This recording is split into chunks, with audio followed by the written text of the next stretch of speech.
যা আশঙ্কা করা হচ্ছিল ঠিক যেন সেটাই হচ্ছে। জাতিসংঘ বলছে হরমুজ প্রণালী বন্ধ হয়ে যাওয়ার পর ইউরিয়ার দাম বেড়ে যাওয়ায় বাংলাদেশ সম্ভাব্য সার সংকটের মুখে পড়তে পারে। এর ফলে বাংলাদেশে প্রায় 2 কোটি মানুষ তীব্র খাদ্য নিরাপত্তাহীনতার মুখোমুখি হতে পারে। এমনটা হলে বড় এক বিপর্যয়ের মুখোমুখি হতে যাচ্ছে বাংলাদেশ।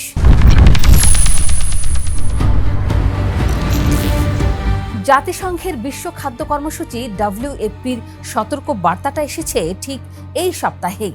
সংস্থাটির হিসাব বলছে বাংলাদেশে ব্যবহৃত ইউরিয়া সারের প্রায় 80% আসে সৌদি আরব, কাতার আর সংযুক্ত আরব আমিরাত থেকে।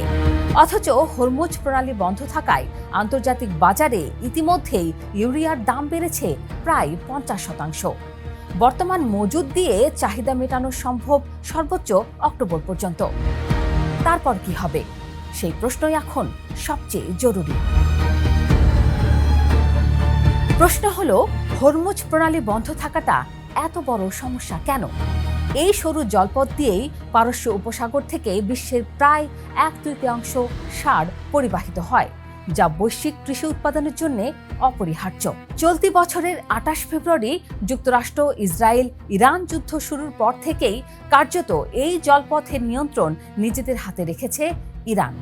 ফল হিসেবে বিশ্বজুড়ে সার সরবরাহ ব্যবস্থা কার্যত স্থবির হয়ে পড়েছে। আর এর সবচেয়ে বড় আঘাত লাগছে বাংলাদেশের মতো দেশগুলোর উপর, যারা সারের জন্য প্রায় পুরোপুরি আমদানি নির্ভর।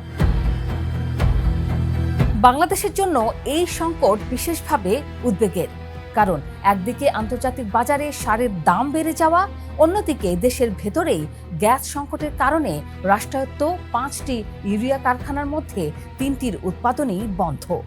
অর্থাৎ আমদানি ব্যয়বহুল হয়ে পড়ার ঠিক যে মুহূর্তে দেশের নিজস্ব উৎপাদন সবচেয়ে বেশি প্রয়োজন ছিল, ঠিক তখনই দেশীয় সরবরাহ কমে গেছে। WFPর আশঙ্কা, সংকট দীর্ঘায়িত হলে বাংলাদেশে প্রায় 1,81,00,000 মানুষ তীব্র খাদ্য নিরাপত্তাহীনতার মুখোমুখি হতে পারে। In the heart of the city rises a destination built for greatness. International Convention City, Bosundhara. Life takes a new course.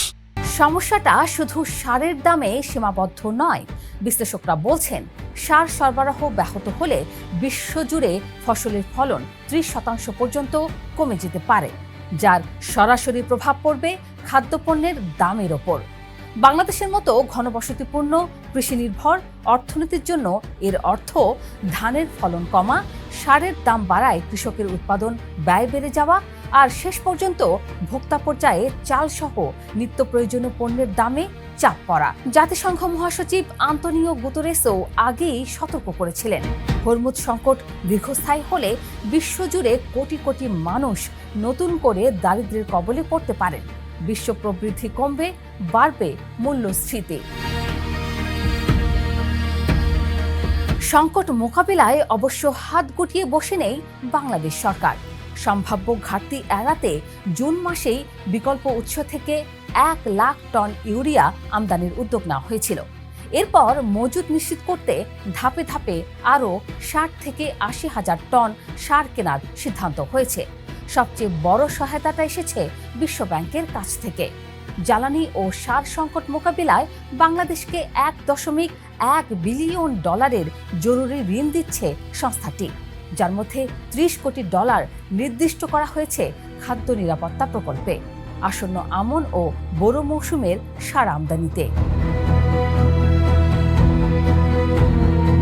সারের জন্য মধ্যপ্রাচ্য নির্ভরতা বাংলাদেশের জ্বালানি ও কৃষি নিরাপত্তার একটা কাঠামোগত দুর্বলতায় সামনে এনে দিয়েছে।